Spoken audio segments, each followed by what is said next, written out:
The object of this video is the installation of an automotive type of ignition to a Kohler Command 12.5 engine on a John Deere STX tractor. So what I'm going to do here is I'm going to go briefly over the installation, which is pretty simple, and then I'll follow it up with some details on how to modify the trigger coil and how to make the mounting bracket.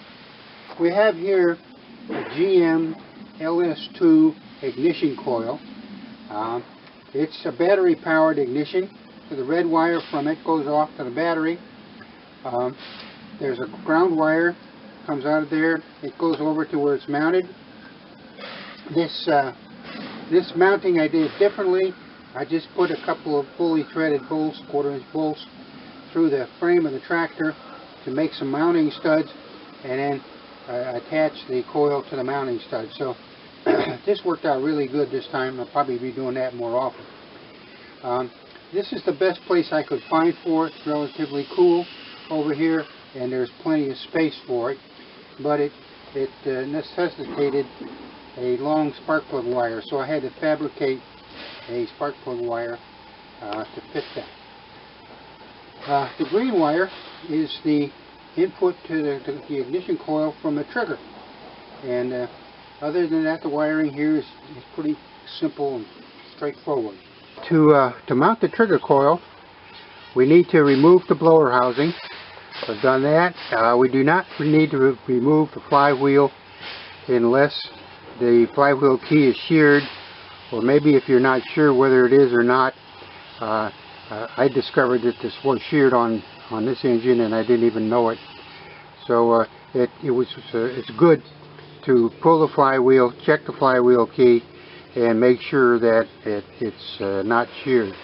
At the end of setting this up, we're going to want to do a test of the ignition timing, and so we can set the ignition timing to be exactly to where it was for the original magneto. So to do that, what I've done here is I have another engine like this. The magneto was working on it. I put the timing light on it, and I observed that the timing from the magneto was where there's a hole in the center of the flywheel magnet, and when that hole in the center lines up with this edge on the armature of the center leg of the armature, then this is where the original OEM spark was. So what I'm going to do here is I turn the flywheel to this point, and at that we can take off the original magneto. So I mounted the bracket to the block.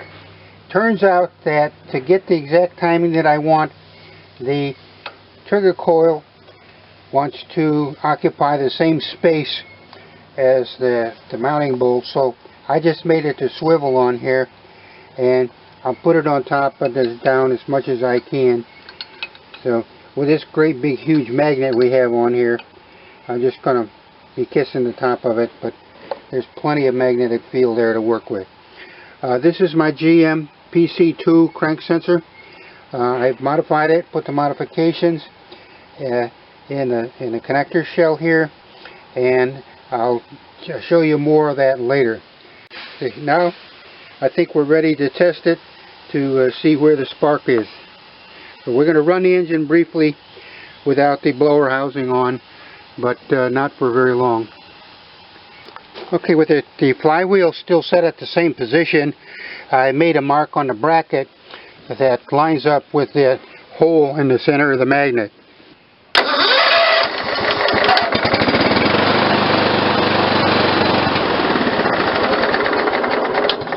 It would help if I turned the gas on.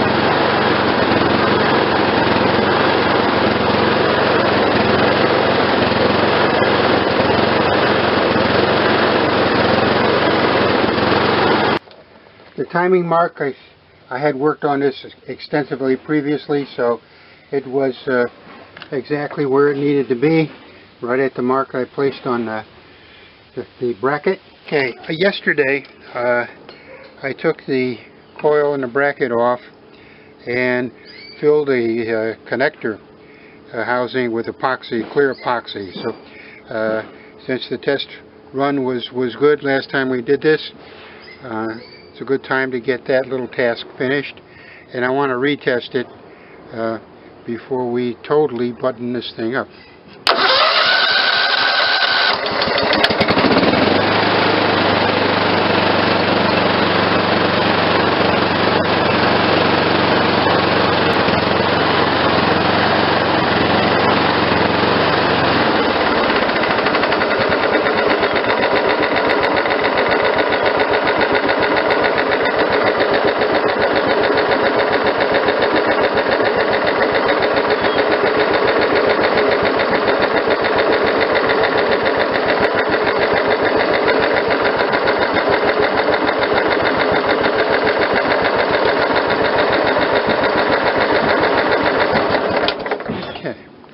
Just a couple of things while we're here before we close this up.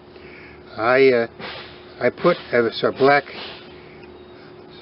black heat shrink tube on the green wire just to give it some added protection. I also took the wire from the magneto kill wire that's no longer used, and I've pulled that out and rolled it up neatly and just left it in the back there. So then I ran the green trigger wire in the area where it was. The ground wire for this is connected here, so that's picked up the ground there. A couple other things I want to mention is that the GMLS2 ignition coil has a tendency to delay the timing for the pulse, and the delay is based on the narrowness or the width of the pulse.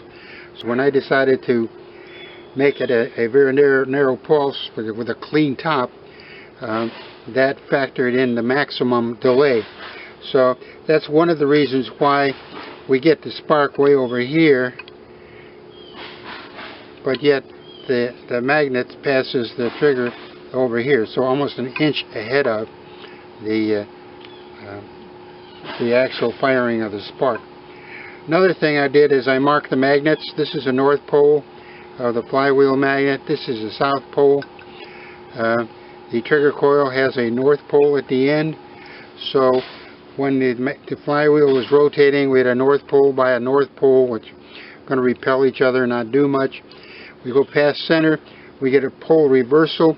So the south pole and the north pole, that's where we get the spike, and they're generated for the trigger signal. So that's nice to know, and I wanted to make a record of it in case in the future the magnets are different poles than they are here. We're going to see a different result, and we'll probably want to see if the flywheel magnets were switched, they would probably see the spark happening more towards the center. So we need to keep track of that. I think that's it. Okay, we're all done here. I'm usually thinking ahead quite a bit, and one of the next projects I want to do is that twin cylinder bridge that I never got time to get to. But what I'm thinking about that is to put one trigger coil. I'm going to try to follow this pattern if the magnets are the same on the flywheel, and so we can use one trigger coil, but we have to use two LS2 ignition coils because it's a two-cylinder engine. But I'm not anticipating the one trigger driving two coils as being any kind of a problem. Okay, the purpose of this clip is to show you how I modified the GM-PC2 crank sensor to make a trigger for the GM-LS2 ignition coil. The things we need is a PC2 crank sensor. That's like for a mid-90s Chevy Cavalier, and we're going to need a diode 1N4007 or 6 or 5, something like that. The critical thing is there's a banded end on the diagram. There's a banded end on the diode that has to go in that direction.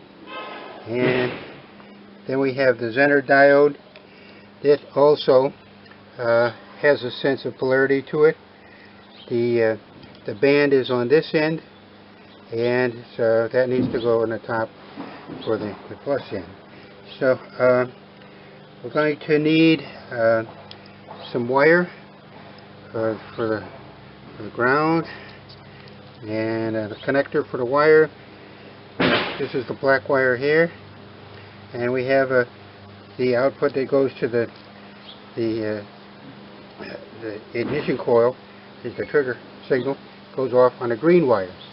The other thing we need that's very important are a couple of female pins that mate with the connectors in there. So this is I get these by a bag full of 100. So they're really cheap, but they make putting this together very, very possible. When I make up a modification for PC2, I use a jig, and the jig is nothing but a PC2 mounted in a hole in a board, and it's got all the plastic from around the connector pins all removed, so I can easily see what I'm doing. The first thing I want to do is to make up this connection between the negative side of the diode and the terminal A on the crank sensor.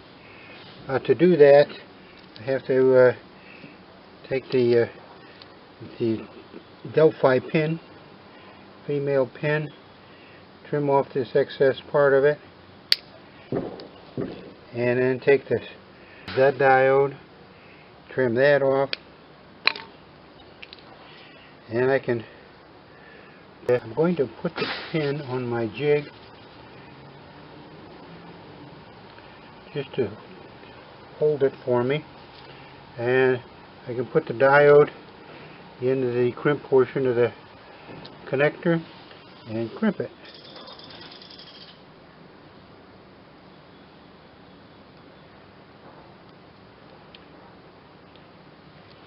And the next thing I can do is solder that.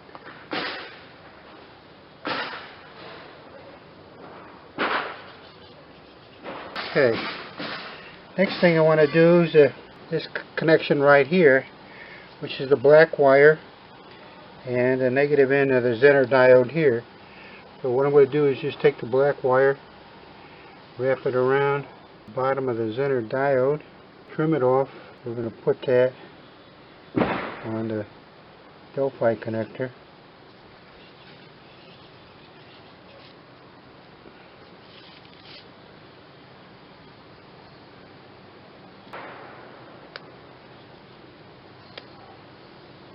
Okay, next thing we want to do is solder it.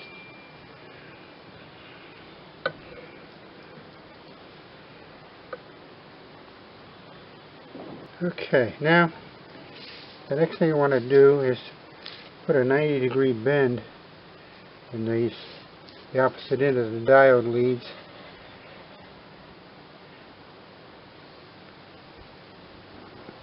Sort of like this.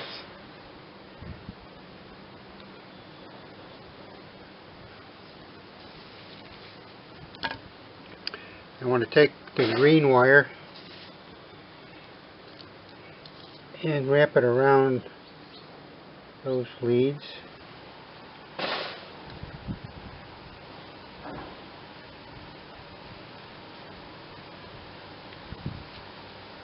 Last thing we have to do here then is to solder the green wire on the connection here.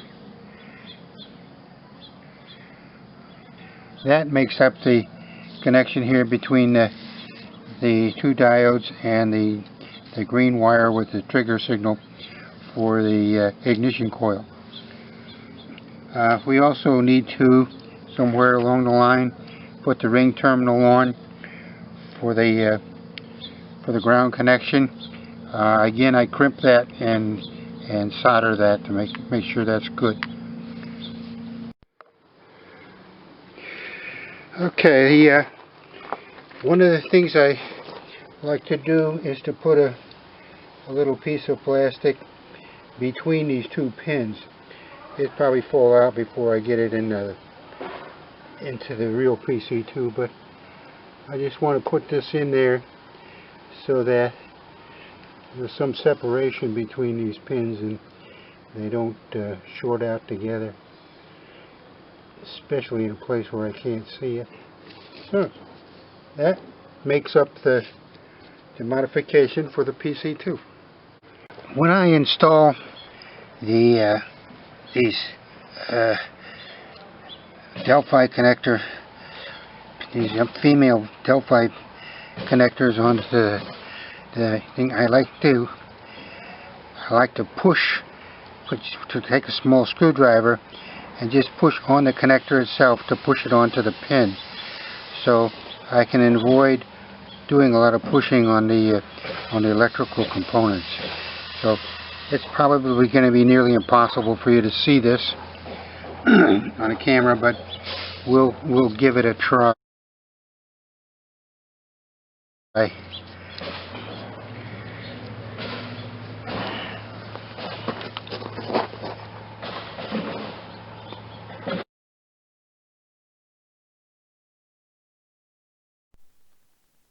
Okay, the function of the trigger coil is to provide a signal to the ignition coil to fire a spark.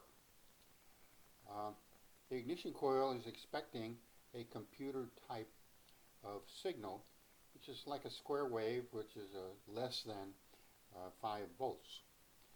If we look at the unconditioned trigger voltage, we can see that it's two negative voltages with a positive, a large positive pulse between them. These negative voltages will block the spark. Okay, these negative voltages will prevent the spark from occurring. So they have to either be removed or they could be converted to positive pulses. For the project here, I decided to try to keep the trigger modification as simple as it possibly could. So what I elected to do was eliminate the negative pulses by putting in a diode, a simple diode to block them. With this, the trigger output will pass the positive pulse, but it will reject the negative pulses, and then the signal looks like this.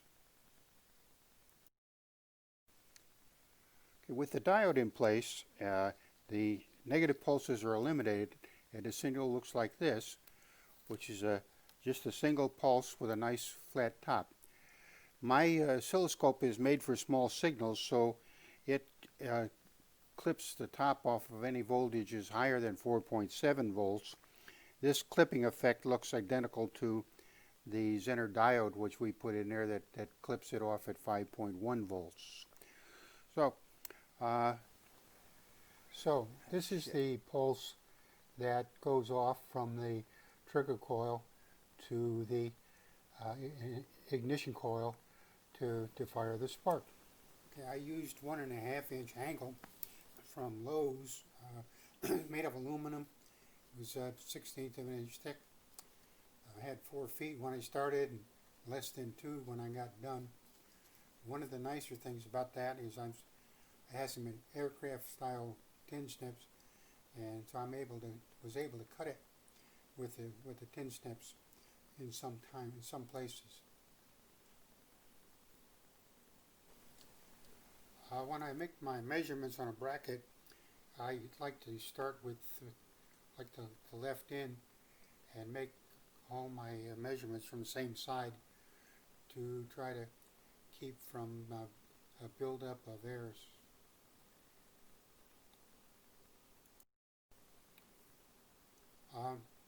Before I installed the bracket the last time, I tried to trim off some of the excess material that might needlessly block the airflow.